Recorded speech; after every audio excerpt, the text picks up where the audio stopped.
Hi everyone, I'm Hindi from Great Paws and All, and I have to read off my notes because my intro was so long for this amazing woman.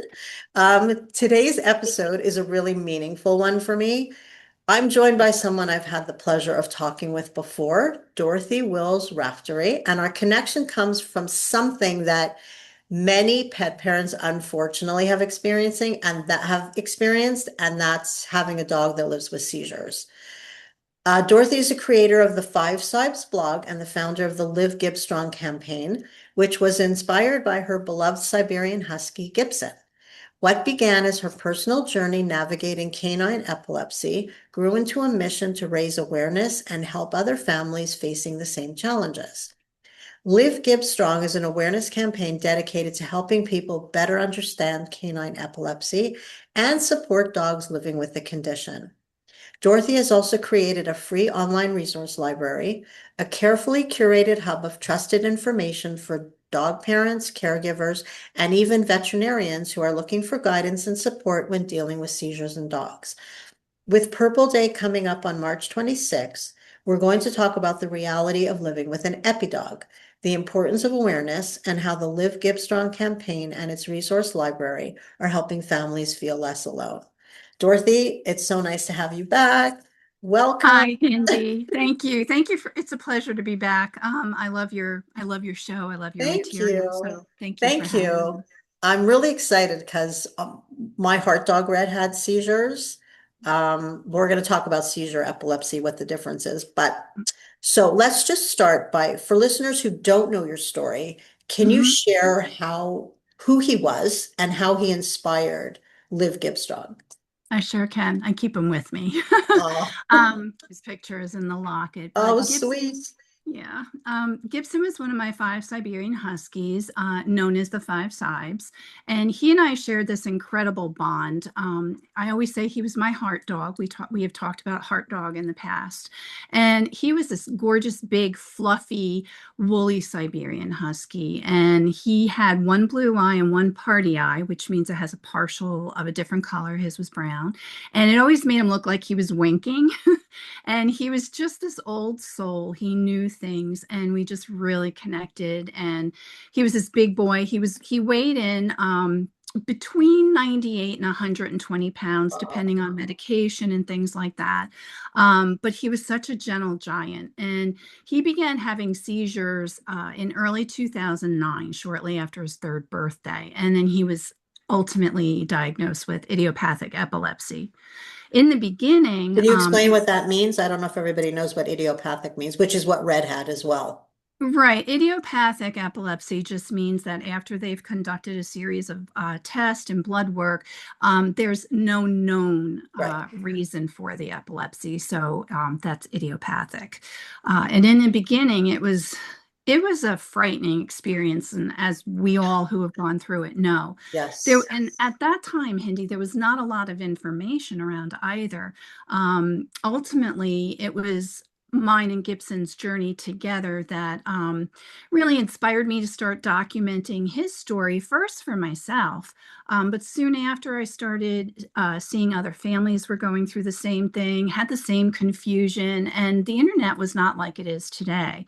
So I decided that the information I learned and the resources that I discovered along the way in order to help Gibson, I wanted to share with others who are on the same journey. So I created the online library and it's So I'm going to ask this next question, but I think I'm asking the question I'm thinking about later, but I think we should ask it now because I want to ask if you remember the moment that you realized Gibson's seizures might be epilepsy, but I think this might be a good place to talk about what the difference is, if there's a difference, because I feel like we may be using those terms interchangeably, but they're actually not. yeah, that's true. Well, first, I'm gonna try and get my thoughts here. First, it was not when he had his first seizure. I'll go to the other part of that in a minute, but that memory will always be in my mind. It was nighttime, and all five of my young huskies were sleeping because many times it happens when they come out of Yes. sleeping. Suddenly, I heard this loud thumping, and my other huskies sounded unsettled. So I rushed into the room, and I found Gibson, and I still joke off about this. I found him stiff as a board. He was foaming at the mouth, his eyes were glazed over, and he didn't respond to my voice or my touch. He appeared not to be breathing. I started crying, of course, because I was hysterical, because I thought he had passed. I had no idea what could have happened at that time. It was, of course, it was at night after my regular vet hours, because things always seem to happen that At way. 11 o'clock at night. That's when they Yeah. happen. And, so I contacted our local vet ER. I was on the phone with the vet tech, and Gibson suddenly came out of it, and he was standing up behind me, and he was dazed. He couldn't see yet. And he was alive. And I honestly thought, Hindi, I had just witnessed a miracle. I mean, I was on the phone, I'm crying, he's standing there, and I'm like, what Forget happened? it. Yeah. And it was actually the ER vet who said to me on the phone that he most likely had a grand mal seizure, and that's what I had walked in on.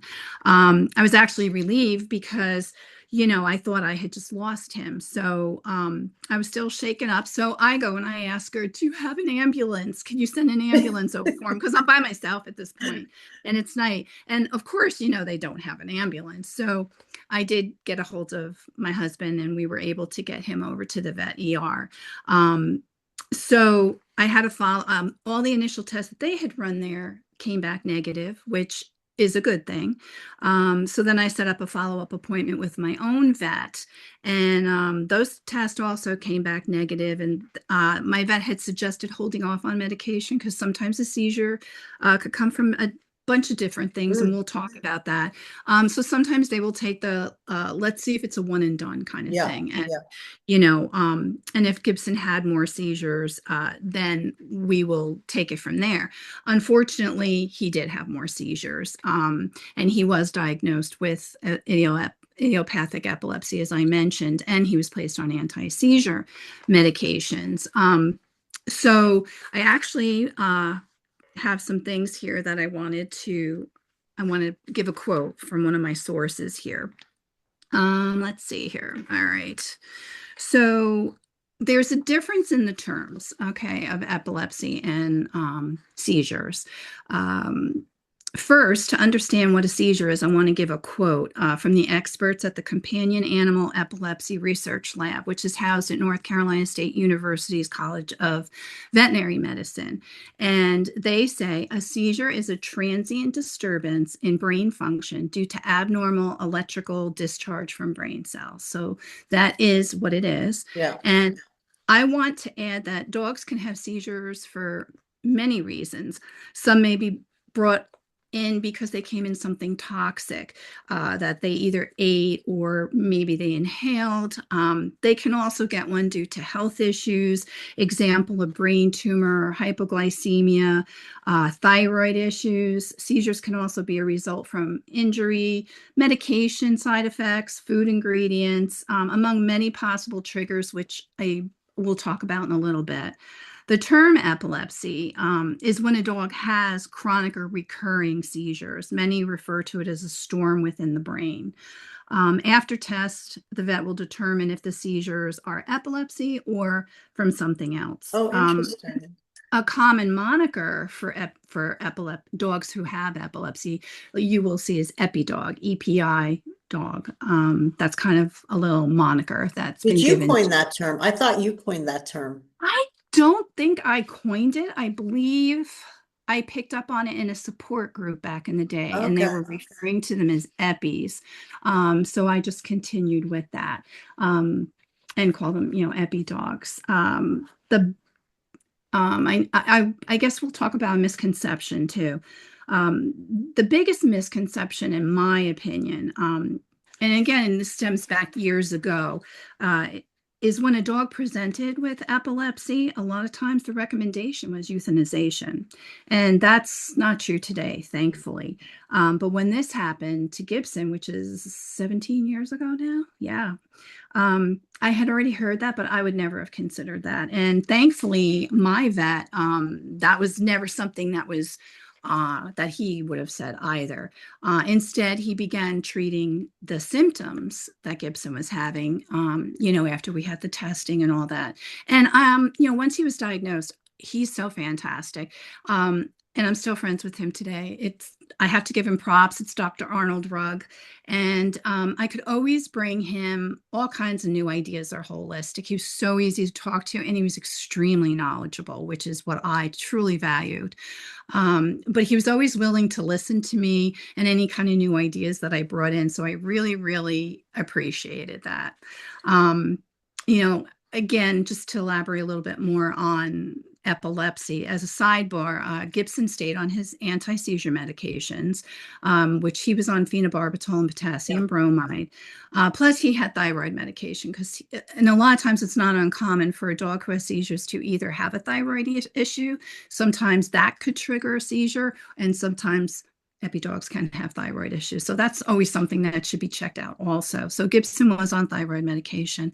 And I also added, with my vet's approval, vitamins, supplements, and I did dietary changes and introduced some holistic therapies. And while there are some extreme cases where a dog either doesn't respond to any of the medication or therapies, and he goes into something called status epilepticus, which is a seizure that lasts more than 5 minutes, and the dog must see a vet immediately. If the seizures cannot be stopped, it can become a fatal condition, and euthanization at that time could be recommended. Aside from status epilepticus, which we all hope does not occur, there are so many options first to explore to hopefully help an Epi-Dog. So yeah, and then we'll talk about triggers in a little Oh, bit. yeah, we're talking about more details later about Yeah. epilepsy. So when Gibson was first diagnosed with his seizures, what did you find to be the most overwhelming part, other than the terror of what you, because I could, as you were talking about like the first time, it's exactly what happened to me with Red. Yeah, It's 11 o'clock at night and you hear this, like, I heard a scream and I was sitting not far from her, but I couldn't see her. A scream and then banging. Oh my. So yeah. I get that. But what, other than that horrific moment, what did you find the most Ooh. overwhelming part of that whole journey? At that time, honestly, everything seemed Yeah. overwhelming. Um, I had to take I had to take a few deep breaths and try to calm myself. And my mindset, I try to go into work mode, which for me is being a journalist. So in my mind, I quickly adapted the concept that I am going to find out everything I can about this. Now I know it's a seizure. Did not know yet, when it happened, that it was epilepsy. It was a seizure. So, your mind's racing. What was he doing? What was he eating? What were they Right. doing before? Is it going to affect all five of my dogs now? Are they all going to start having this? Because they're always together. Um, so, but I would have to say that the most overwhelming part for me would be wondering if I could help him and help him live a long and healthy normal dog life. There was no way in my mind that I was going to lose my boy. I loved him so much. And at the time, Hindi, he was only 3. So my biggest feeling, I think, of being overwhelmed was worrying if he'd be okay, and what avenues were there that I could pursue, and what information could I get, and what kind of treatments were there for him. After the initial shock of him having that seizure and then the following seizures, my background, like I said, kicked in, and I decided to start investigating every possible thing that I could. I researched everything on the topic of seizures. Um, in conversations with my own vet, he had mentioned it could be epilepsy. So, I'm gathering as much information as could, majorly picking my vet's brain because he was so knowledgeable, and interviewing both people in the veterinary field as well as other caregivers, just to find out the nature of their dog seizures and symptoms and what they were doing. So I ultimately suspected that Gibson's first seizure may have been from a rawhide bone, which, as we, Really? hmm you know, the two of them were eating one. Thankfully, my other dog, she never had a seizure until she was older, and she's a separate story. She had age onset epilepsy due to low blood sugar, and a thyroid issue, but that was when she was about 12 or 13. So I knew that was not epilepsy. But at the time, they did. And, we know now how those are full of chemicals. So I have never I suspected it, but nothing was confirmed. So I never gave my dog a rawhide again. Um, then he had more seizures. He had a grand mal in the middle of the day. This was not a nighttime one. And then he went into clusters. And that one really, really scared me, because I couldn't figure out, you know, he wouldn't stop. So we were having construction done on the house at that particular Oh, time. And I don't know if it was the stress of them hammering because they were in the house and in with me in the house. I always call it their deck because we gave them the backyard deck. We eventually built another side for us, but they had a deck and we were having a roof constructed for them. Um, and he was just standing there in the kitchen and he looked at me and I knew something was going on. I didn't know what, but his eyes started to glaze over and he literally just fell over and oh God. went into seizures. And that was really frightening. I did get him in. The vet was able to break him out of it, thankfully, because they were warning me at the time that, if he's in the middle of these clusters, we might not be able to bring him out. Thank God they did. And, he was ultimately diagnosed then with idiopathic epilepsy and he was placed on the medications. Now, although genetics was not ruled out, along my journey, I did learn that for Gibson, it could be genetics because a lot of times that is, but it's not always easy to get those histories. But I also learned for him in particular, stress, heat, and artificial food ingredients seem to be his triggers. Oh, really? Mhm. Interesting. So so this whole journey that you were on was of course to help your dog, but Mhm. when did you decide, or maybe you didn't make a conscious decision, it was just like a natural evolution, but when did you feel that like awareness and education would become your mission, like it has been for the past many years? How That's a did good that switch? Was it your journalistic background, do you think? I think so. But I think it's a little more than that too. It's a really great question. As we said, I made it at first, my mission was just to get Gibson through it. Hence the term Gib Strong was born. And because he was just that, he was so strong. I just wanted him to have this happy, healthy life, the best that he could, and enjoy things that all dogs enjoy. Knowing how scared and uninformed I was back then about seizures, I mean, Hindi, I've had dogs my entire life. We've had so many adopted dogs. We've had dogs from reputable breeders, and not one ever had a seizure. Not, we didn't even know a dog could have a seizure. So that fear of not knowing and the worry for my Gibson, I knew there had to be other caregivers out there going through the same thing and who felt that same scared nervousness, wanting to do the best for their dog. So um, you know, and a lot of folks too, we forget sometimes, some of us who live in a more populated area, some folks, it takes them an hour to get to a vet, or, things aren't as close or easily readily available to them as information. So, I thought since they didn't have that, I just started writing blogs. I shared my actual journal I put online to share with others, to see if, anyone else was out there, if this rang true for other people. And then, of course, I wrote the two books, and one Epic-Dog Tales, and one was What's Wrong with Gibson was the first book to help children, because, kids are in school and they could have a friend or their own pet. And I thought, they're going to be scared when they see this. So I wrote that book to help children. There's some tips in there as well, so if a child sees even a friend, or their own dog, there's, some tips in there that maybe would help them not be afraid and they would know to go get help or go get an ice pack. And then, I interviewed all the people to do the book Epic-Dog Tales, because that's where I really got in contact with. It was 120 dogs are in the book. So Wow. through emails and phone calls, I was able to meet these other fantastic caregivers.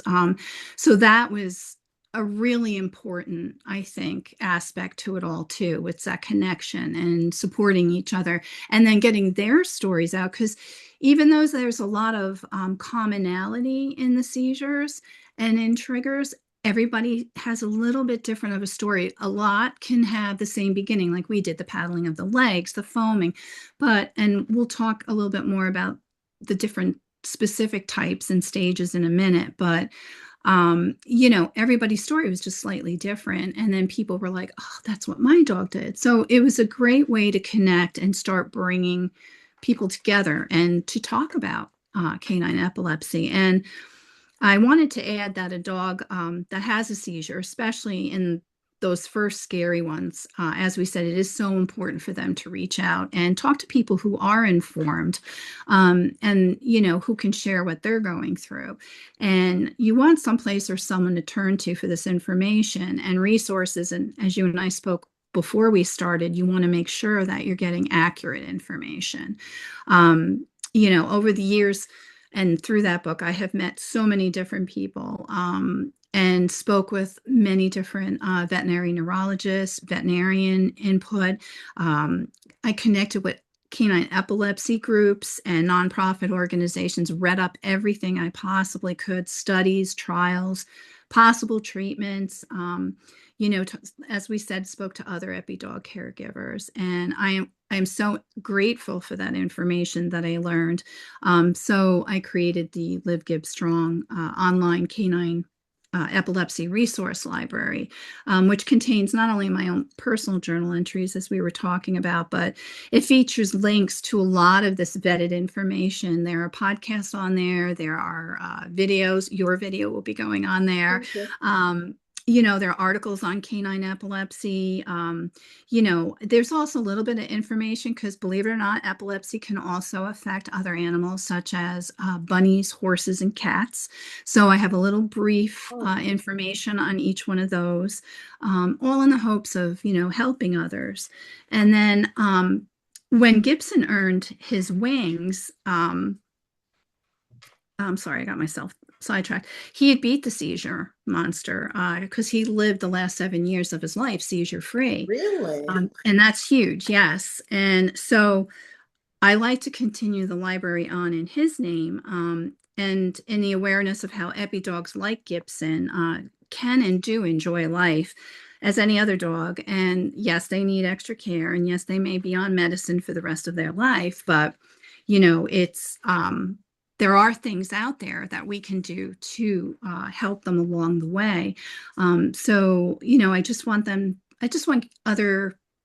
other Epi-Dog caregivers to know that they're not alone, and that help is just a keyboard click away. I'm going to put links to everything, to your Mhm. books. And the library, like everything, you'll see links in the description. I wanted to ask, okay, so we were talking about the first signs um, that people should look out for to show that their dog is having a seizure.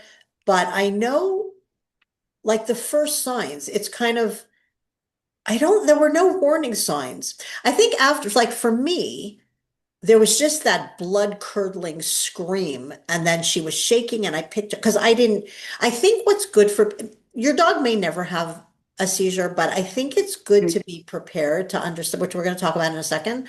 Yep. I think it's good to know what to look for and then what to do and not to do, which we're going to talk about if it Yes. happens, because I had no idea. Right. Um, so obviously your instinct is to pick your dog up, which is Mhm. actually not what you're supposed to do. Right. So I picked her up. She peed all over me. It only lasted seconds. I guess we were lucky because Red only had random seizures and they were always just a few seconds. But of course, I'm hysterical on the phone, calling Yes. the emergency hospital. And I was in England at the time and I don't drive because I couldn't figure it out. And I was like in the middle of nowhere, not in Yeah. a big city. And I'm just, It always seems to happen at the worst possible of time, course it like, does. Of no course it one does. around, nighttime. Yeah. Right. So Yeah. it's like I've never learned about any illness until one of my dogs actually had it, and then you become an expert. But it's not a Yes. bad idea in general if you have a senior dog to kind of know what are the typical things you could expect to see, even if your dog never sees it, because the earlier you can recognize the signs, the quicker you That's can get them to the vet and the quicker they could be managed. But that's just a great. spiel I always give. But in terms of the signs, and also I'm going to, okay, and then I'm going to combine that with the next question. The signs pet parents should look out for and also like what to do and what not to do. I think you're supposed to turn off the lights also, they told me after she's like in blazing lights. So if we talk about that, like what to look for and then what Right. to do and not to do. All right. So, okay. I'm trying to encapsulate Where this do so you we don't have start? everybody listening for 20 hours because, yes, it really can span, uh, the signs really can Right. span for so many. As we said, there are the typical ones that you would think of: the paddling, the foaming. Some will yell out. I think there's restlessness. There's restlessness, and I'm going to talk about the couple stages too, because I think that comes into play here. But some folks may not even realize their dog's having a seizure, while other times it can be very clear. The dog will typically present with an aura or the preictal stage first, which is, I'll explain that in a minute. But the seizures can be something as subtle as an awkward gait, could be a focal seizure or a partial seizure, they call them, which can range from anything that looks like the dog might be repetitively licking or twitching ears, or some of them will fly or air bite, to something more obvious, which of course would be like the grand mal, which if it occurs when the dog is awake will include falling over. Then there's paddling of legs, body stiffness, the foaming at the mouth that we talked about. Glazed eyes, unconsciousness, and then of course there's also a loss of bodily fluid most times, which is both urine and anal fluid. And many dogs experience seizures, as we said, coming out of sleeping. That's not an unusual time for it to happen. No matter when or how, they're so scary to watch, especially the first ones, if someone Oh has yeah. no idea that it's coming. Yeah. And then we're talking 17 years ago when the internet was in its infancy. So it's not like you could just pop on and, say, hey, Right. my dog just did this and get an answer. I mean, you're out there in the sea alone, basically. But seizures are scary to watch. Most of them do not last that long, but it sure feels like an eternity. Um, okay, we'll talk about the stages of the seizure now. There, I had mentioned the aura. Or the preictal stage. And that's when a dog can become restless. They may become very clingy to their person. They may whine or they may seem agitated. And this is, some dogs maybe seem like that daily, but this is out of the ordinary. The ictal or the actual seizure we had talked about already. Then there's the post-ictal stage. Excuse me. And that's when the dog begins to recover and come out. But there's still some signs, such as temporary blindness, which is what Gibson did have, panting, seemingly disoriented or confused. Some dogs may want to sleep afterwards. This stage typically will last an hour or so, maybe 2 hours. There have been some cases where it's even gone on for maybe 2 days, 1 to 2 days. They don't seem like themselves Right. fully. Um, if someone's dog has their first seizure, stay calm. I mean, that it's the Impossible. hardest. Yeah, it's the Yeah. hardest thing to do, but it is very, very important. For both yourself and for the dog.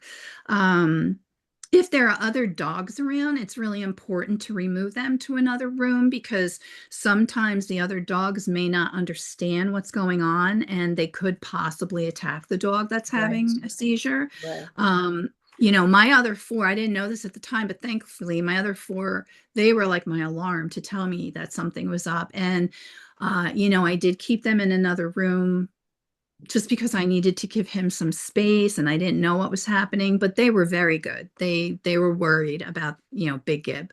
But the rule here should be remove them because they don't know. They're confused and they could go after the dog, not That's a good realize. point. That's a good point. Yeah, and move anything out of the area that could hurt the dog. A lot of times people will have knickknacks or lamps up on an end table. And if the dog's thrashing, or even afterwards, if it's walking and it's blind, you don't want it to knock something over or fall on them and hurt them. So, always make sure the area is safe. Like knickknacks, electric cords, lamps, things like that are there. Um, if the dog is seizing, place cool packs on them even after, because like such as the base of the neck and between the shoulder blades. I also did between the legs, the belly, and the top of the head. Keeping them cool is extremely important because their temperature goes up high when they have a seizure. I never Uh, heard that.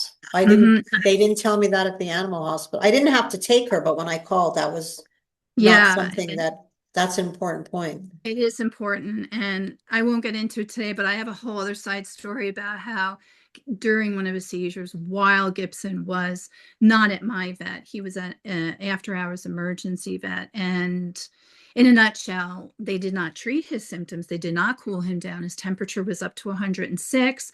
At this particular time, they were more interested in finding out what was happening to him. Well, But I was like, please, you need to put you need to put cool towels on him. He needs a fan. So we did do that, but it is very important. And I'm going to get to that in a second.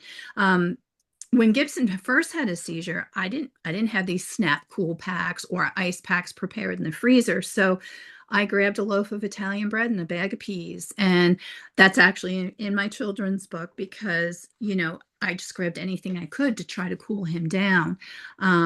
Now, I would say Gibson is a double coated northern breed dog. So putting the cool pack, or if you have frozen peas or frozen bread, or if you just went in, chopped up some ice in a baggie. If you don't have a double coated dog, I would recommend wrapping a towel around right. that before you place it on the dog's skin. Um, so that would be important. Now, in talking about where to put these ice packs, and I also found out with Gibson through our journey that there were things to do with him daily to help maybe lower his risk of having a seizure, which all had to do with heat and ice packs. But I did create a poster, where do I put the cool packs, on an Epi-Dog along with Dr. Rugg.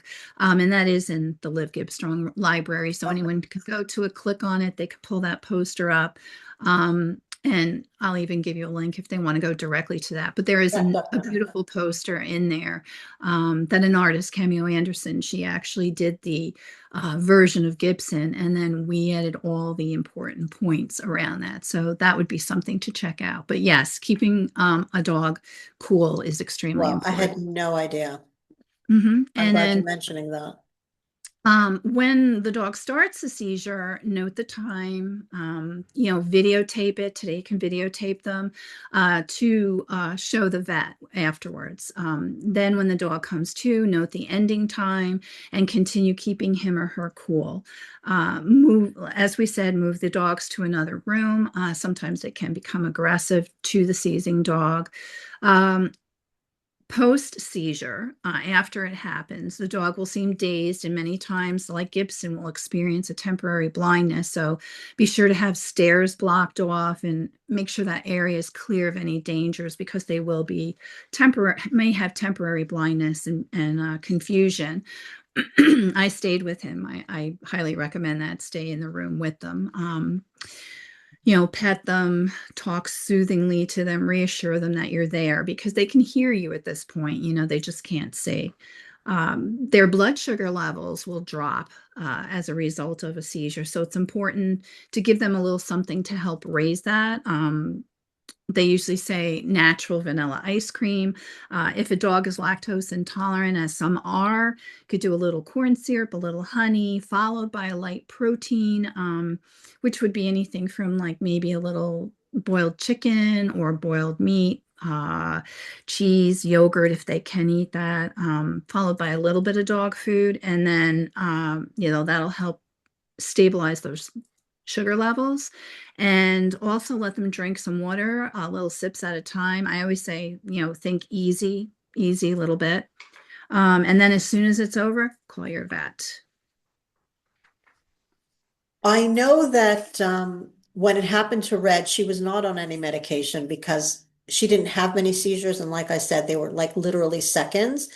But I was so worried that what if one day it became, because you don't know, what if one day Right. it was longer?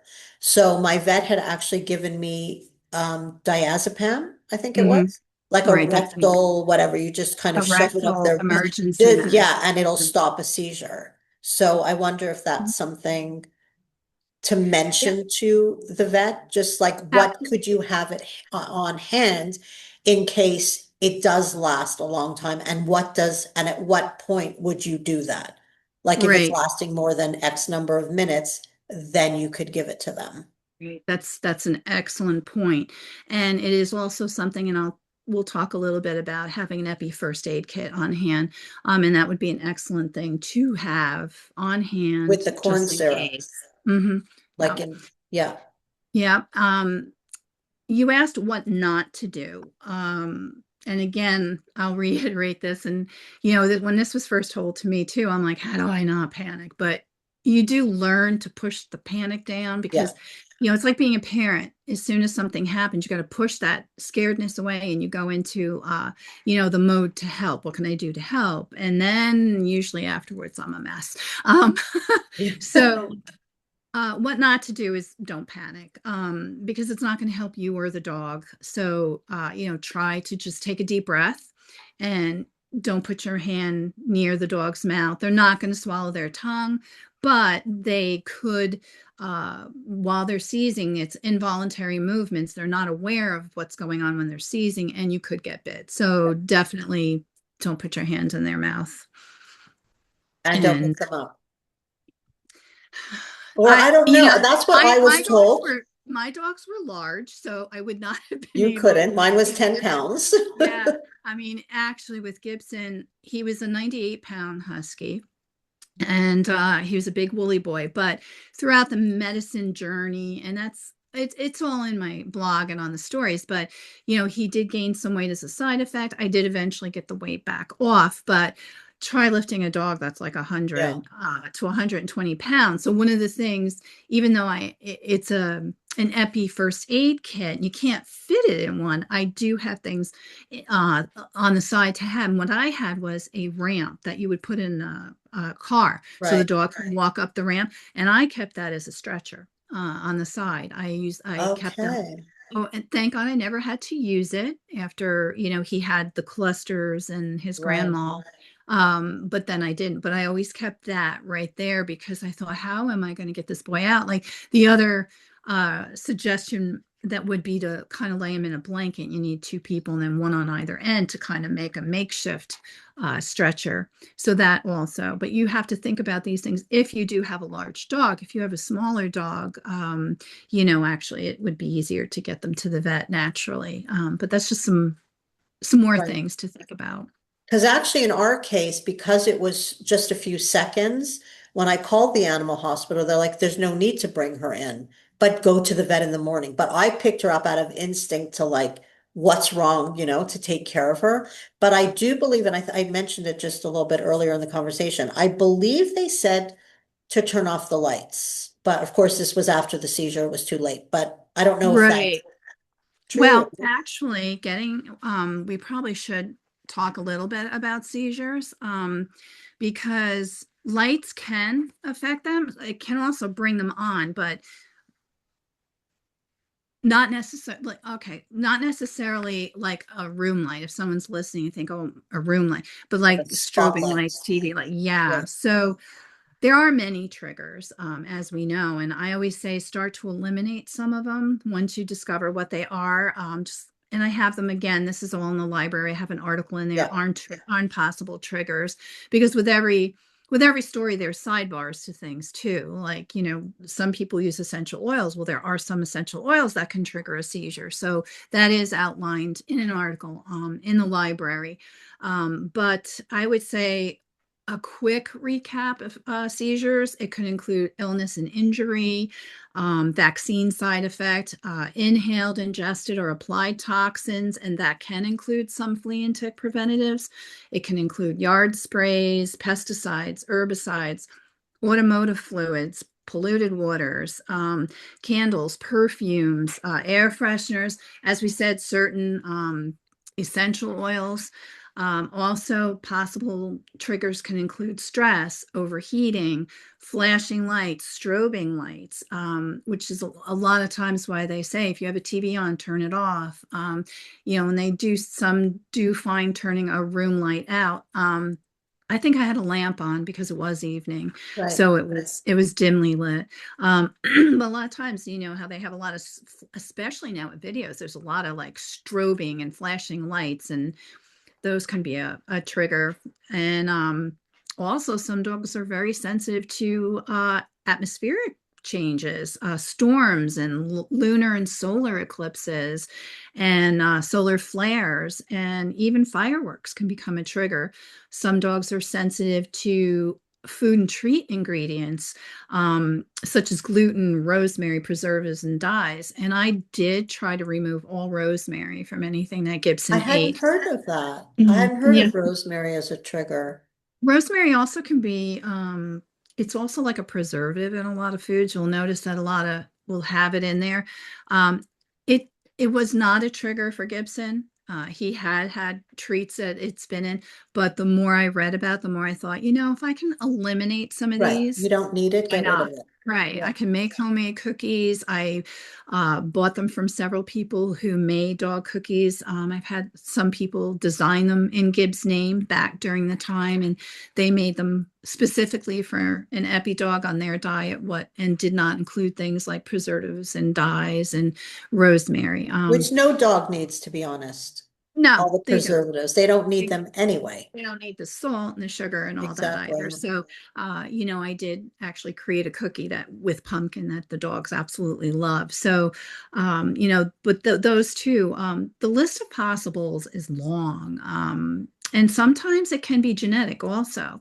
But if someone can get a history of their dog, it's helpful. But with adopted dogs, or epi dogs who wind up in shelters, Yeah. that's not always possible to get their histories. So if we talk about living with an epi-dog, so Gibson had an amazing life thanks to Mhm. you. So what are some really easy things that people can do to help their epi-dog or seizure dog live a really happy and yeah, like a happy life? And for the pet parent to be not always, well, you know how we're always watching and watching and watching. Always. So how can Yes. we have a happier life for everybody? That's a really good question. I'm now, for me, everything's hindsight now. Yes. So And now we're I can look back geniuses. and I'm like, whoa, Yeah. I don't know if I ever had that 100% peace of calm mind, because you're always thinking, he would roll over he loved to lay upside down, which you actually asked me one of the things I remember so much about him. He loved to lay upside down, and his feet would roll over and hit the radiator or the window. And I'd be like, is he having a Yeah. seizure? And Yeah. I was like, honestly, I was like always on edge. And then as 1 week turned into 2 weeks, turned into a month, turned into several months, and you hit a 1 year anniversary and you're like, whoa, I must be doing something right. But I also was wise enough to know that there are people who their dog all of a sudden has a breakthrough seizure a year later. So you're never 100%, oh, this will never happen again. You never say that. You're always looking for when it might happen again. And he gave me a couple scares along the way, and thankfully they were not seizures.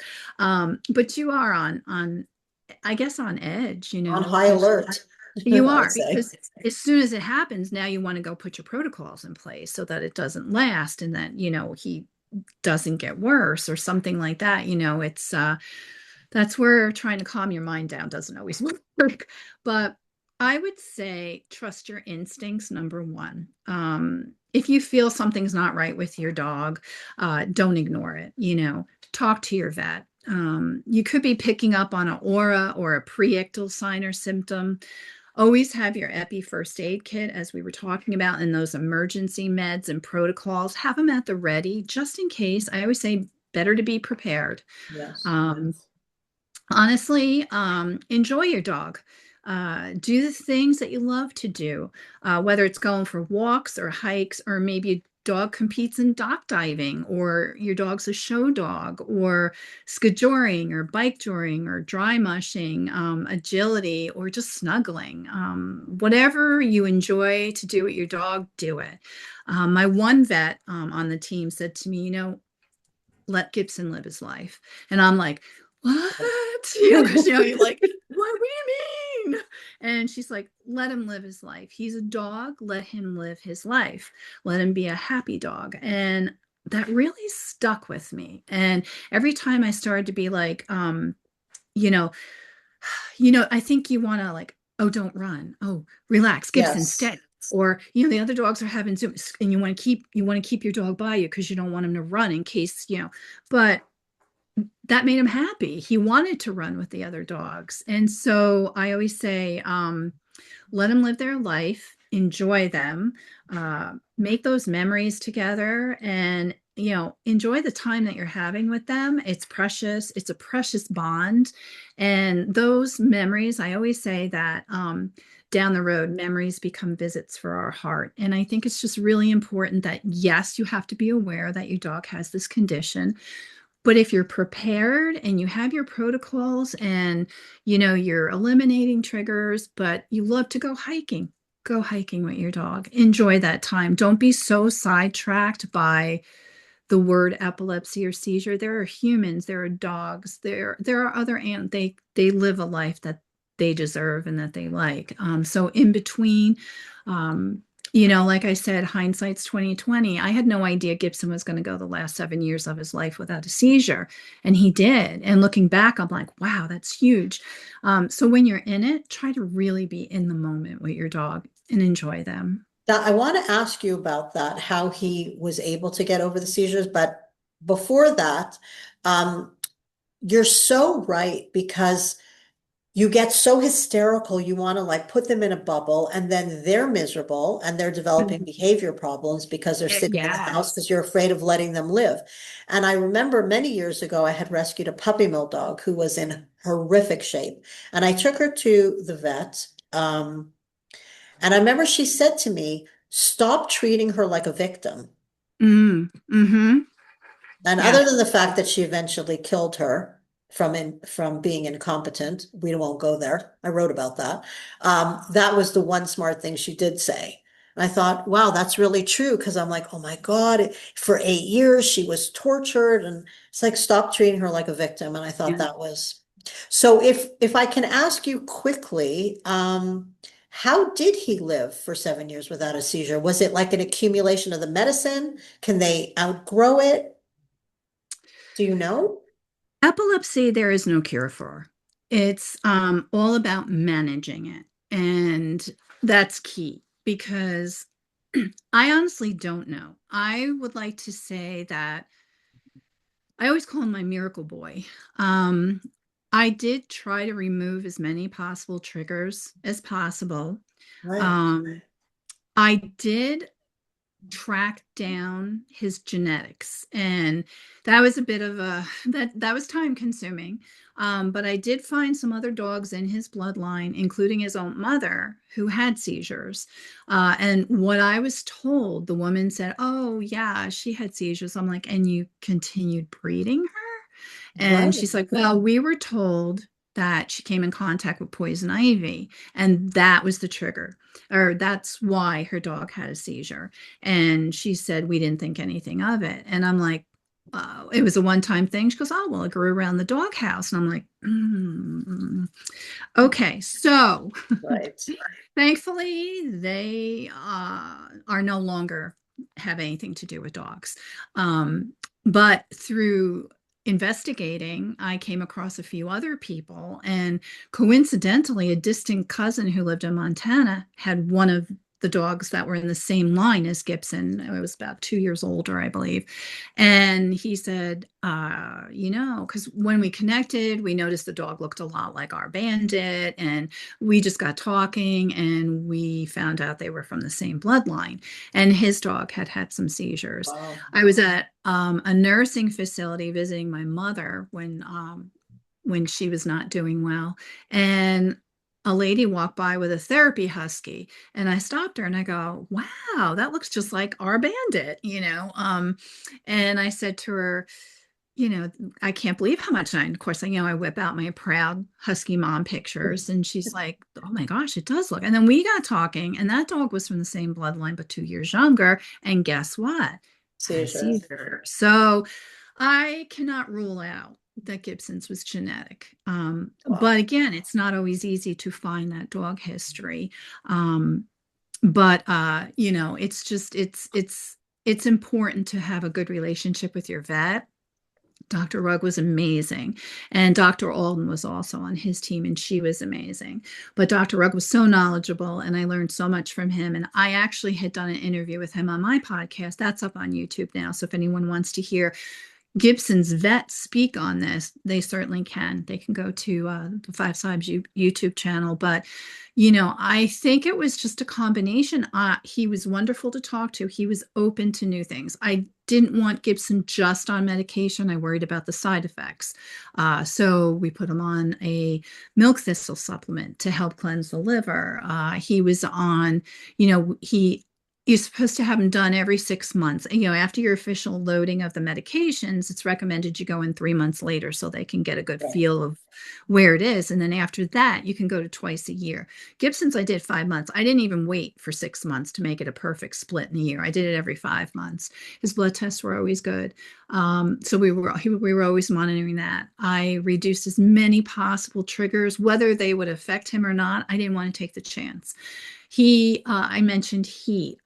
And I wound up getting him a cooler water bed that he slept on 24/7. I had him in cooler collars during the warmer weather. If they wanted to be outside, he had to have the cooler collar on.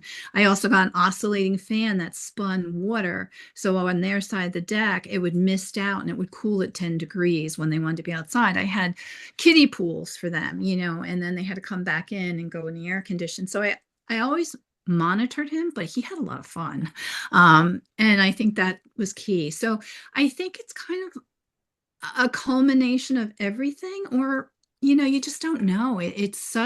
There's so many unknowns. But I always just say, it was a blessing that he never had any more. And the way he was going, it was not looking good, and I literally almost lost him in those clusters. So when I think back, like, wow, we really came a long way.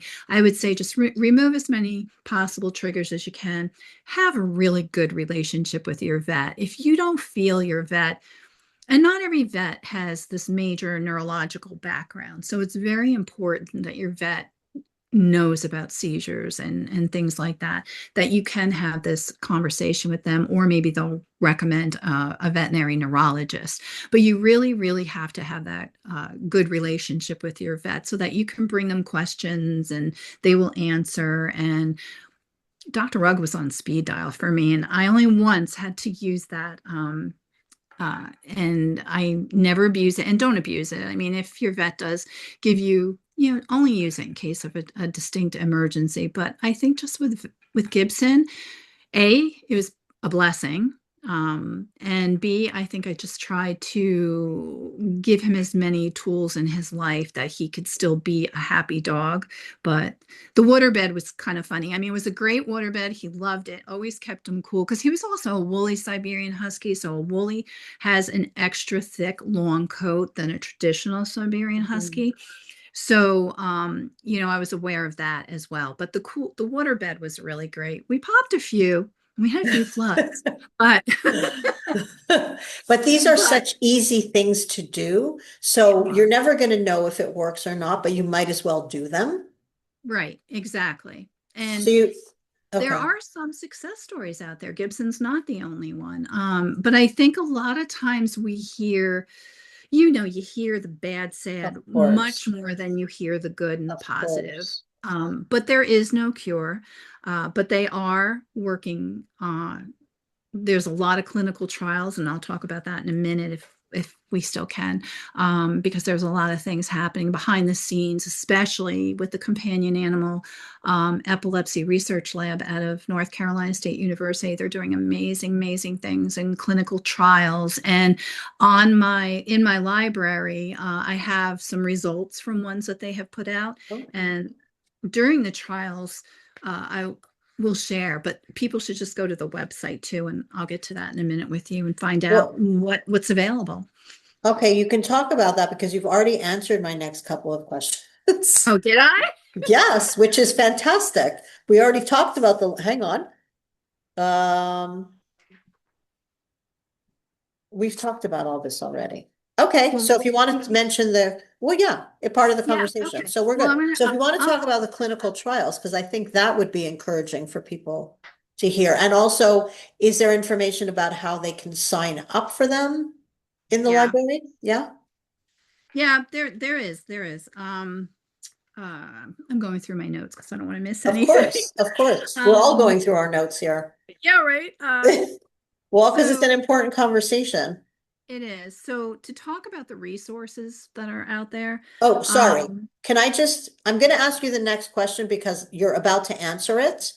Because I okay. want to talk about this next section. I really want to talk about the resource library. So if you Mhm. don't mind, sorry for interrupting. If Oh, I could that's fine. just kind of give you, I guess, throw all the questions at you, and then you'll cover it in the next talk about the library. So I Sure. just wanted to know, okay, well, we talked about it, like what's in it and why you created it, which we know. The Mhm. types of resources, and I know we touched on a lot of these things, but who is it for? Which I know you've also mentioned, but we'll talk about it in more detail. Um, are there resources you recommend that people start with when their dog is first diagnosed? Because obviously your library is so extensive and overwhelming for It's people who are overwhelming. just like getting into this area. So is there something, and I could actually, if I make a note, I could link it kind of like separately from the library, like the first resource that someone should have a peek at. And you also already mentioned like information that you struggle to find with Gibson, which is why you Right. created this. So yeah, if you just want to go into more details about the library, but if you first Yes. mention what's the first thing with someone who's just like, they don't even know where to start. All right. So you're right. If they go to the Live Give Strong library, there's a lot there. I always say scroll, scroll, scroll, because they may already have a question that they want answered, and there'll be something in there that will help them. If you're feeling really, really overwhelmed, I would say the first place, I feel the companion animal epilepsy research lab. They're amazing, and they have clinical trials going on. They're research experts. She's a neurologist and a professor there. I would say go to the Companion Animal Epilepsy Research Lab site, and it's go dot ncsu dot edu backslash epilepsy research. If they scroll down just a little ways, they will see that there's a brochure there for Oh, okay. caregivers. So that's And like a starter pamphlet. I would say that's a great place to start. They Okay. have a brochure. They talk about what epilepsy is. They talk about, I'm sorry, something was outside my door. I'm like, That's okay. what next week? People are talking Um, outside my door. I hope you can't hear it. and they have a lot there. I would say their first step should be to talk to their vet. Yes. But in the meantime, go to the companion animal epilepsy research lab site that I mentioned. Maybe print out their brochure, look at it, just scan around. They have, like I said, everything from what is epilepsy to what trials are available. But if they print that out, look at it, and then you can have you can have a informed conversation with your vet then, instead of like not, they may use terms and you may feel lost or whatever, but I do highly recommend talking to their vet and also checking out this site. That would be first. Okay. And then So if they don't feel overwhelmed and they don't mind it is. scrolling, there is an answer for almost everything in my library. It is a blog site, so it's set up where you have to scroll because I do have different menu items. Like there is one to go just to the chart for the cooling chart. However, if you go to the library, you can link on it from there as well. And it has a lot of videos, a lot of veterinarian advice, results from clinical trials. I would say when you're in a place that you just want to continue your research for to become educated, that would be a great place to go. But to start, I would go right over and print out that brochure and have that conversation with your vet. And I think it'll help give you a little bit of insight so that you know what questions you want to ask your vet. And always, which I recommend also for all senior dog parents, now that you mentioned questions, always write down your questions. Oh, yeah, that's a Always good write point. them down and bring it with you because I guarantee that when you're at your appointment, you are going to forget something. Yeah. Guarantee. Yep. Always write That's everything very down. true. Very So, true. so this library is for anybody that's anybody that has any question about anything to do with seizures, Right. epilepsy. Yeah. It's Yeah, all there. I even have an article in there on Harley because she was a senior dog. Hers is not epilepsy, but hers was, as I said, age onset. So if your dog is a senior dog, like 12, 13 years old, if they have a seizure, it's most likely not epilepsy. That usually happens when they're younger. It seems to be like three seems to be a magical number with a lot of Really people, even though some can start off as a puppy, some can have them later in life. Again, it runs the stages, but basically, a dog that has epilepsy, they're diagnosed when they're fairly young. interesting. That's a good So, way to like, I guess, just make that distinction, even if it's not right. always like, because Red was about 15, I think, when she had her first seizure. And Gibson, or I'm sorry, Harley had hers. She was either 12 or 13. Right. So And I heard that familiar sound, and I was like, Gibson was at my feet. I knew it wasn't him. And I was like, oh my goodness, what's going on? And, I had that fear because I'm like, oh my gosh, but it was Harley. And of course, I got nervous because the first thing I thought of was she has a brain tumor because yes, you would think that in an older she was dog. perfectly healthy. She was Yeah. the alpha queen of our pack, and she was having a seizure. So I brought her in to the vet, and thankfully, her sugar levels were out of whack and her thyroid level was out of whack. And once she went on the medication, and I started giving her little mini protein meals, because I'm hypoglycemic myself, so I'm very aware of Right. sugar levels and having protein snacks. And once I did that with her, she was fine for the rest of her life until she passed at 14 and a half. So before we move on to Purple Day, which is why we wanted to have this conversation because it's on the 26th, it's coming up in 3 days. Yes, it Um, is. so if an older dog has a seizure, it really does not, it would be very unusual for it to become epilepsy. Right, right. Okay. It's not the usual. Okay. Okay, so let's talk I'm about not a vet expert, so I no, can't but say if it ever experience. happens, but experience is it's probably something else. But, again, go take your dog to the vet and have them run the test to find out. Okay, so let's talk about Purple Day. What, because Purple Day is for epilepsy for humans, which is how it Yes. started, right? So, Yes. right, so that's really the first question, like, why is it, what is it? Um, did you, or was it someone else who actually expanded it to include dogs? Did it always include dogs? And Right. That why is is it so actually important? okay. I actually have a whole thing here and I don't want to misspeak. So give me one moment here Sure. because I do have things I want to point out about. Because to be honest, I've only ever known about Purple Day from you over the for years. me. And I was doing a little research about it, and then I saw it was actually for people, which I had no Yes, idea. it is actually for people. And I do want to give a shout out to the founder. So, Purple Day is really important. While I always say every day is time for canine epilepsy and epilepsy in general awareness, Of course. this particular day, March 26th, it brings awareness worldwide of those for both human and for canine to the forefront. Now, a little background on Purple Day, which started as a human awareness day. Cassidy Megan is the founder, and she's incredible. She's actually, I believe, in Florida right now, running a her annual event. She does them. She's from Canada, and Oh, she travels all over. She is a fantastic advocate. Um, actually have in my library a video, and I will also be sharing this on my blog hop on Purple Day that talks about what Purple Day is and who Cassidy is, but she has epilepsy herself, and she founded Purple Day in 2008 when she was just 9 years old. oh, wow. And she has been going strong with it, bringing awareness to people since then.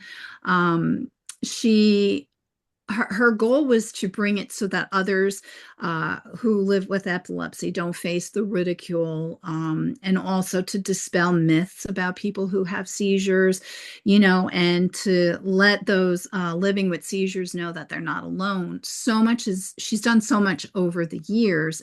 And I think the way when we continue these conversations, we're dispelling a lot of these things because, out of fear, people come up with the wrong conception of things, and that includes illnesses, whether it's a chronic unseen illness, whether it's epilepsy. So I think people are quick to jump at maybe something that's not true. So all of this awareness is saying, hey, you're not alone. Let's get rid of some of these stigmas, and we can live a good life. Let's get the word out about what we're living with, what we're dealing with, what resources are out there. So she's wonderful, and people could look up Purple Day for Epilepsy on Facebook, and she also has an Instagram account. So if they want to know more, follow her, see what she's doing. It's great. This day, it helps people be aware that if you see a person or a pet having a seizure, don't be afraid. There are steps that you could do to help. I was really proud when Cassie Megan accepted me and Gibson into her program as one of her ambassadors. It's called the Purple Day Ambassador. And I became one with Gibson in 2012. I had reached out and she saw what I was doing. And she's like, yes, let's bring this into the fold. So I was so appreciative over that. And that is how I began with them. So I've been a part of Purple Day ever since then. And then in 2018, I was honored to be invited by the Anita Kaufman Foundation, which also does Purple Day every day. And they're also, I believe, they're connected with Purple Day now. And I created the Live Give Strong Paws for Purple. It's hashtag Paws and the number 4 Purple initiative. And to my knowledge, we're the only canine epilepsy site to be included under the umbrella of these phenomenal human epilepsy awareness organizations. And it's not only an honor, but what a wonderful way for us to share awareness amongst the canine community and make it even broader. It kind of falls under that One Health title, because the studies that they're finding out in humans can help the dogs with things that they're finding out, and studies for the dogs for some of these diseases and illnesses and disorders can help humans. So it really is a great awareness program across the board. So if anyone wants to check out the Pause for Purple, they can do that at the purpleeveryday.org. Oh, purpledayeveryday.org / and then it would be pause hyphen the number 4 hyphen purple. And I'll give that to you too, so you can put it in Oh, there. yeah. But Okay. I just started writing it, but if you send it to me, right. I will include Yeah. it. But I'm thrilled, to have canine epilepsy be part of these two wonderful organizations. And Hindi, you asked how people can join in for Purple Day, I believe. Yes. This is my 11th year of doing the blog hop and media share. So it's called the Five Sibes Live Give Strong Annual Purple Day for Canine. I always put that in brackets because it's not exclusive. A human can join in our blog hop if someone happens to have a bunny or their horse has, epilepsy or seizures, or their cat. Feel free to join in, even if you just support those living with epilepsy. You can turn a photograph purple, in all these Right. programs we have now. Have the kids create something in art, and make it purple, bake some purple cupcakes, or, just take a picture of your pet with a purple bandana, or, all sorts of different things. And then connect with us. And it can, and again, it doesn't have to just be someone who writes a blog. It could be someone who has a Facebook post or Instagram post or TikTok. They can connect it by using the URL code. And if they go to fivesibes.blogspot.com on Purple Day at 12:01, it goes live, and they'll be able to see which one it is, because it'll be pretty obvious down at the bottom. And again, these are going to be very informative and lengthy posts. So grab a cup of tea or coffee and sit back and pet your dog or cat and just kind of take it all in.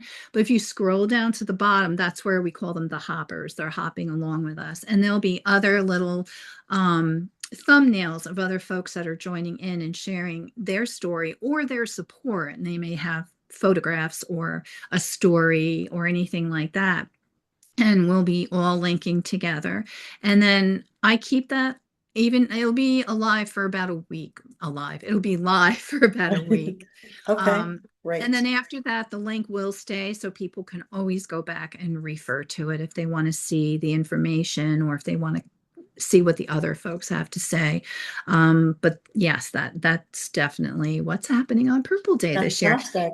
Yeah, and That's each so, no, I was going to say, it's so great that you actually reached out because we wouldn't know about it. As I don't yeah, think it would be as widespread. I mean, you're great at spreading the word, but the fact that you teamed up, yeah, double the impact. it is. And it's also, it gives a validity. Again, it goes back to making Right. sure of your resources. I I have a wonderful relationship with my vet, who is still a source of great information to me. I have connected with the organizations. I've also connected with the Wally Foundation, that I'm currently doing a fundraiser for them. And they are another organization. They have a Facebook page, and they offer possible financial assistance to dogs and caregivers of dogs with idiopathic epilepsy for medications and or testing. They do have to put in an application. They have to have veterinary, documentation, but they're another wonderful organization that's there to help specifically canines with epilepsy. But I align myself with all these, and like I said, I'm thrilled to be part of Purple Day and the Anita Kaufman Foundation, because I think it's important for people to know when they get information from me, they're getting vetted sources. Absolutely. So what impact have you seen from the Live Give Strong campaign over the years? Have you noticed a lot of people reaching out to you? What impact have you seen? Yeah, in a couple of ways, actually. The response to the call out for my book when I did Epic Dog Tales, which is right there, We was will link it. phenomenal. Yeah, it was really phenomenal because it brought me to meet other people across the world, and because epilepsy isn't just a New York or an Arizona or Right. a United States thing. It's worldwide. So the call out and then hearing back from some of these folks is great. During fundraising events, when people come up and they'll say, "Oh, I had no idea," or my dog had something that looked like a seizure, and they take some of the information with them in letters sent to me, which I appreciate. And it's in the comments and like messages from other dogs on posts that I have put down, whether it's about Gibson's journey or if I share information about events that are coming up. Every November, I do an Epi-Stars, and I've already started getting some stories for this year. That's a series I started a couple years ago, and it kind of launched itself from the book, where I will interview and highlight Epi-Dogs from across the world. And as I said, I already have a couple for this year, and they're in there. So people can click under the Epi-Stars button and find out some other people's stories with their Epi-Dogs, and what they're doing. And then they usually will get back to me, and they really appreciate it. And it really touches me when someone tells me that the information that I have out there, like, truly helped them. There was a specific gal from a blog, and she actually, I want to make sure I say it correctly, so I'm just looking for it here. And I should mention too, I know it's a little bit of a sidebar, but when you're a caregiver of a dog with epilepsy, it is really important to take care of yourself too. And sometimes we don't do that. We kind of forget about our own self-care. So I did Purple Day one year. I partnered with the Companion Animal Epilepsy Research Lab, and we created a Caring for the Epi-Dog and the Importance of Self-Care. There's a video that's in the library that's really worth people taking a look at. It's also in the Five Sibes YouTube videos as well. And there's a lot of valuable information in there. I had a lot of people contribute information, and I think it's just really important that when we take care of a special needs dog, that we remember we do have to take care of ourselves so that we can take care of them. But getting back to your question, so there's a gal who has the Tales Around the Ranch website, and she had a beautiful Epi-Dog named Elsa. And this most recently is why it sticks out in my mind. And she sent me, she had actually put it under one of my posts and said that my Lib Gib Strong library had really helped her. And her quote was that it was such a valuable resource for me managing Elsa's epilepsy. Even our vet was impressed with the knowledge she has generously provided. And I read that and I still get Oh, goosebumps. And I fantastic. thought, I look up and I go, Gibson, we're helping people, and that's You really what it's all really about. are. Never doubt that. Oh, It's good that you mentioned caregiver. It's called caregiver burnout, just like, caring for a person, caring for a senior dog. I talk a lot about caregiver burnout because when you're not taking care of yourself, how can you take care of your dog? So, exactly. so just like taking care of an older dog, taking care of an epi dog is so emotionally exhausting and scary Mhm. at times, as we've talked about. And I don't think people realize how much support will make a difference. Just Yeah. knowing other people get it. Because if you Mhm. just talk to like your random friends, they don't understand. Whether it's an Yeah, old dog, whether it's a dog with seizures, they just don't get it. You have to talk to people who understand. And that exactly. alone will bring you so much comfort. So, how do you suggest that people find that support? You don't have a support group per se, Mm-mm. like you have your resources, of course, Right. but where could people find that kind of support? They could even start their own support groups online. They could. Actually, a gal did recently, who's also one of my co-hosts. I have three co-hosts with me on the blog Hop, and all three of them are good sources of canine epilepsy information. There's Ruby the therapy dog. There's um, uh, Oh, the Life of Olivia, and there's Gibbserish, and his Okay. name happens to be Gibbs, and mine Oh, was right. Gibson. So, but his name is It's Gibbserish Making Sense of Canine Epilepsy, and that's an epilepsy group to go in there. And there's Epilepsy Education and Support. Now, that is a human group, but she's wonderful and has a lot of great information. And she has been also circulating a lot of my LibGib Strong information. And of course, there's Purple Day every day and Cassidy's Purple Day for epilepsy Facebook groups. And, depending on what they're looking for, Right. they are out there. And I just say that those are a few of the long time, really reputable sites.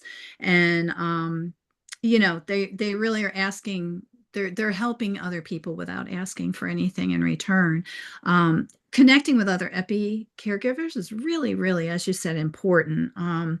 And there's some great ones out there, but I think we spoke off camera that there are also some not so great ones out there. So I always say exercise caution when you're looking for these groups and dealing with the internet, because I've seen groups give non-factual information, more opinion-based rather than fact-based, and you just have to really test it out and see Yeah. what kind of information and what kind of support. The Canine Epilepsy Resources Canine email list was a wonderful support site. I'm not sure how active it is anymore, because their site manager and co-founder has sadly passed away, but that was wonderful. And people can try, they can go to canine-epilepsy.com, and there'll be a spot where they can sign up for it. And again, I'm not sure how active, but usually people answer right away. That was always a great source. But as I said, there are the other sites that they can check into, and there are a few that I have gone in and out of, and they seem wonderful. Just go in there, get a feel, see what feels right for you, and then just make sure the information you're getting is accurate. And And if if you're it's not sure, oh, sorry, if you're not sure, sorry, check with your own vet and say, absolutely. hey, I heard this. Is this something I can try? Is this true? Is it not true? So just vet your source And if with a it's a vet. Facebook With that. group, if it's a Facebook group, also look at how people talk to each other. Yes. Respect Because is if it's a key. nasty group, I don't care Mhm. how accurate the information is, don't get involved in it. Right. Because you know what? That's a big thing. It is a big thing because we're, for a lack of a better term, we're feeling very vulnerable and very tender when you're trying to find this information, when you're going through it with your dog. And how somebody can give you information or Yeah. talk to you about it can greatly affect you, can affect your outlook on the whole thing too. So yeah, that's an excellent, excellent point. So now that we talked about all the support available to everybody else, is there something that helped you personally during your darkest moments? And again, it was a number of years ago, and I would imagine a lot of the resources, as you've also said, they didn't exist. So Yeah. what helped you? I think just really connecting with the experts, because they're the ones who are dealing with it, the veterinary experts and the veterinarian neurologists. Right. They're the ones who are really dealing with it. They know what they have the experience, and they also know where they're at with clinical trials. They also know the results of clinical trials. I know I've mentioned it before, but the companion animal epilepsy research library, they're phenomenal. And Dr. Karen Munena and Julie Nettifee, who is the uh, registered vet tech and also the research person there. And she also happened to be the 2020 American Humane Veterinary Nurse of the Year. So, but they are in the trenches, they are doing these studies, they are looking at clinical trials, and there's many. And I have posted a couple on my site. I just say go there and see what they're doing and see if there's an open trial. They also have a nationwide database that you can enlist your dog in, which helps them, again, find out the logistics of where these dogs are. And, as I said, there's no cure at this time, but they're doing lots and lots of work.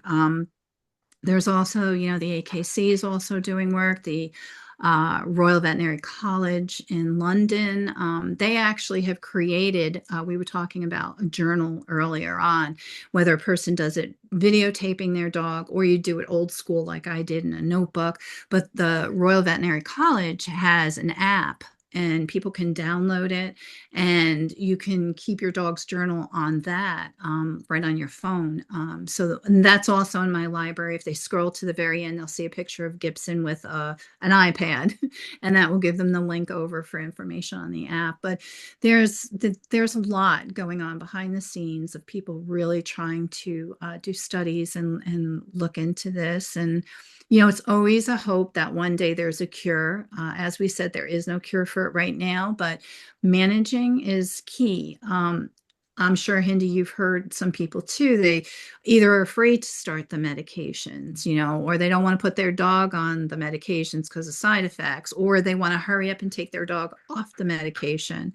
Um, and you don't want to do that, because I understand not wanting the dog to have a side effect down the road, such as liver issues or whatever the side effect may be for the medication they're on. But the key is managing those seizures, because if you don't manage them, it's going to cause damage to your dog's brain. And ultimately, it could do greater harm than good than keeping them on their medications. And there's a lot to look into. Talk to your vet or your vet neurologist and see. I did a combination with Gibson. I kept him on the traditional medications, but I also looked at and discussed with my vet the liver cleansing. There is a Dr. Jean Dodds has a liver cleansing diet. There is a link and information to that in my Live Give Strong library. So there are a lot of things you can do to help, offset some of it, but managing those seizures themselves is very, very important. Don't rush to take the dog off it. Don't stall if your vet is recommending to go on it. Why stall? They're if you trust your vet, he's knowledgeable, he or she, then you really need to work together as a team for the best outcome for your dog. But managing seizures is really where we're at this point. And I'm always hopeful one day we'll find a cure for human and animal epilepsy. But for now, managing is key. And that Of also course, includes. and of course, it's so scary, but I think that anybody who watches this should come away. I have one last question, but they should come away with so much hope, because there are medications, there are natural things you can do, like milk Mhm. thistle, for instance, to kind of, lighten the load on the liver. Or there's, Right. acupuncture can help so many ways, it helped my dog in so many ways. And also the fact of all the things you mentioned earlier that you have removed that are potential triggers. Like we've said, they may or may not have triggered your dog, but how many preservatives does your dog need in their treats? Do you know what I mean? Yeah. So Yes. all those things, and they're super easy to do. They don't cost any money. Mhm. If you can do it in a minute, so why not? Why not? It'll help their overall health anyway. Exactly. And you could possibly, and again, I know people are looking for definitive answers, and there really aren't.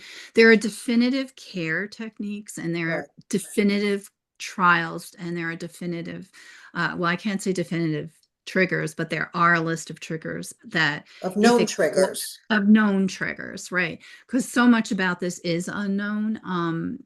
Still, but if you can eliminate some, why not? Do you have to burn that fragrant candle? Do you have to have like your TV strobing or loud, Right, or do absolutely. you have to give your dog this food that might have X, Y, and Z ingredient? And no, you don't. So why not give them every advantage possible? Like I said, it's not definitive, but in my what I felt was remove all the possible triggers that I could. I knew heat for him was one, and if they're seizing, as I said, it can go dangerously high. So the water bed was something huge I did for him all the time. We went through a few because he liked to nibble on them. But that was something he always had, that the cooler collar, the oscillating fan, and pools in the summer, air conditioning in the house, so But I just came across a picture of they're my other Easter dog. things. I came picture of one of my dogs, Jack, the other day, and it's of him lying on the floor, on the wood floor, with a fan in his face. Mm-hmm. Do you know what I mean? Mm-hmm. So that's not seizure Yeah. related. That's senior dog comfort related, just like they never went out of the house in the summer without a cool collar on. Color. Mm-hmm. So Yeah. There's a lot of things that we can do to assist them when they have canine epilepsy or even seizures. But you do want to make sure your first stop's at the vet. Let them run those tests to be sure it's not an underlying issue. absolutely. and get that diagnosis first, and then have a conversation with your vet from that point on, and then look at everything you possibly can. A lot of us have done the legwork for this research, so, and we want to help other people. When Gibson first had his seizure, and as I said, I was totally freaking out, and this was back way before the internet. MySpace was the big social media All site right. of the time. And at that time, it was, a chat kind of site. You would post different things. And I think it eventually became a music site. But at that time, I posted a note and I just said, has anybody else dealt with this? And I explained what happened to Gibson. And this lovely gal was a nurse in Texas, and she reached out to me, didn't know me, I didn't know her. And she started talking to me, and her name was Lori, and her Epi-Dog was Max. And we're still friends to this day. But she broke through the internet just to kind of make me feel better, let her know her dog was on the similar medication. She kind of gave me a lot of back information about the medications, and I was able to talk to my vet about them. So, she was my first support. And then, of course, Marion Mitchell from the Canine Epilepsy site was another great support and full of information. And like I said, unfortunately, she passed away last year, but we are moving a lot of her information over onto my blog. I'm going to create a section so that her stuff will also be included Oh, in that wonderful. library. But it is so important, that connection is truly important. My last question is, so what does the phrase live Gib strong mean to you today? It's probably Wow. emotional. I felt emotional saying it because I know the impact you've had. Yeah. And I have my bracelet, my Live Give Strong bracelet. Is that every day or just I because wear it's it. I wear it often. oh yeah. Oh. And I also, my daughter made a bracelet way back for one of our previous fundraisers. And it's this one right here with the heart. And that one I Oh, wear all the pretty. time. Um, so he's always with me and he's always in my heart. But Live Give Strong. It came to fruition because he was such a strong dog, while we were going through it. Um, it started out as Gibstrong because I can remember he had a torn CCL and we rehabbed that. I did conservative care management because I didn't want to put him on yet another round of medication. Right. I felt like I felt like his meds, they were at a stable level from his blood work. He was doing well with the epilepsy, and I just didn't want to throw in another mix of medications. Right. So again, I had a conversation with my vet, and we decided we were going to try conservative care. His was not a total tear. Um, and he had just started coming. We did rehab walking. I had a leg brace. We used him. He did fantastic. And I actually have a video of him where he's running back up our ramp because my husband built a ramp for the dogs when we had a few that had CCL surgery. So we had a ramp in the back and the dogs loved it. And I thought, they're starting to head towards senior year. Let's just leave it up. It'll be better and easier for them. And I actually have a video of him running up these stairs. And I Oh, was like, go Gib, go Gib. I do want to mention Gibson did not pass away from epilepsy. He wound up having hemangiosarcoma. So in the end, he did beat the seizure monster. So to me, Live Gibstrong carries on because he lived Gibstrong. He was always had this great zest for life, and he was just this happy dog, and he loved his pack family, and he loved going for walks. He was a phenomenal partner. He was the one husky who would never think of breaking away and running away. If I stopped, he stopped. If I sat, he sat. We were very, very connected. And he never let having epilepsy ever stop him from loving life or being this amazing dog. He was well loved. He loved his pack. They were always together. The five of them, they loved him like he was their big fluffy pillow. If he laid down, they'd all curl around him. It was amazing to watch. So to me, it is just a hope that other dogs can live Gib strong like he did. Even though you have epilepsy, it and there are some extreme cases where some dogs do not make it, but basically, it's to remind people that your dog can, and Gib did, live a happy, full life as a dog, even with epilepsy. So it's my wish that other dogs will live Gib strong. And they will after watching this video because you're I hope so so. inspiring. Oh You've always my. been an inspiration to me, and what you do is, I don't have the words to even describe. I'm in Well, I'm in awe of everything you do to help dogs, and you know how much we all love dogs. oh So gosh, yeah. thank you I mean, so much, really, thank for you. And I just want to say, it's not a solo effort. I had a great support in my family, my daughter and my husband, wonderful help. Whatever I needed to do, they were there to do it and support me. And fantastic vet team, and connecting with others. So I don't feel like I did it alone. And then there was Gibson. So, I have a lot to thank him for because he taught me a lot along the way. life lessons, to be short. Yes. Yes. Life lessons Really. from the dog. Right. Oh, that's our next book. That's the next book. Anyway, thank you so much for spending all Thank this time with you. me. I know that people are they will be inspired by your words, and hopefully they will get out there and let their dogs live as great a life as Gibson did. I hope so. And again, I know I always emphasize it, but just, the key is to have a veterinarian or a veterinarian team that you Yes. have your confidence in because, they're the experts. And if you don't feel you're getting the correct information, ask them for a recommendation for a neurologist, or ask somebody else in your area, or even on the forums, if like, hey, who do you have, for your Epi-Dog? But definitely have that wonderful relationship with your dog's vet. That's key. Oh, absolutely. Thank you so much, Dorothy. Thank you. And thank you And for joining us on Purple Day. I really appreciate it. oh, And this will get posted on Purple Day. And all the links will be in the description for everything that you've talked about so they can get your books and find your resource library and all the support they need. sounds great. Oh, and one other thing I just wanted to Oh, share. When you were speaking about people, there's a gal, her name's BJ, and she's a wonderful Epi-Dog and rescue dog gal. And she sent me this. oh, that's so cute. Yes. And she also created the awareness ribbons, which you know, on and off I'll be giving them away or Oh, trying to okay. use them. This one I'm keeping because it's No, don't Gibson. give that. That's No, no, lovely. I'm not. It's Oh, very and you have special. ribbons. Can people buy them?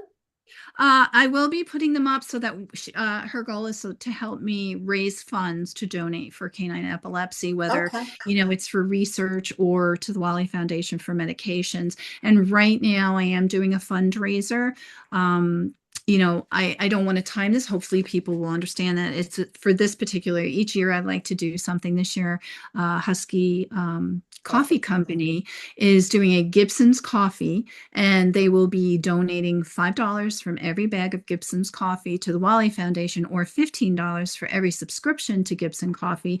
And I'm going to do a giveaway that'll include one of these, as well as I have a Live Give Strong bookmark that I do through the Anita Kaufman Foundation. So I have an epilepsy five sibes custom embroidered patch that I'm doing for anyone who buys the coffee will be entered into that So as these a. are for the fundraiser.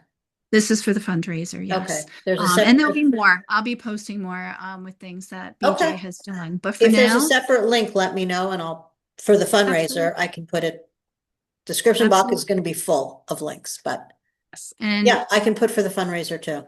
sounds great. And thank you everyone for going purple for epilepsy awareness. Thank you so much, Dorothy. Thank you, Cindy. All right. Take care. Bye-bye. You take care Bye. too. Bye-bye. Mhm.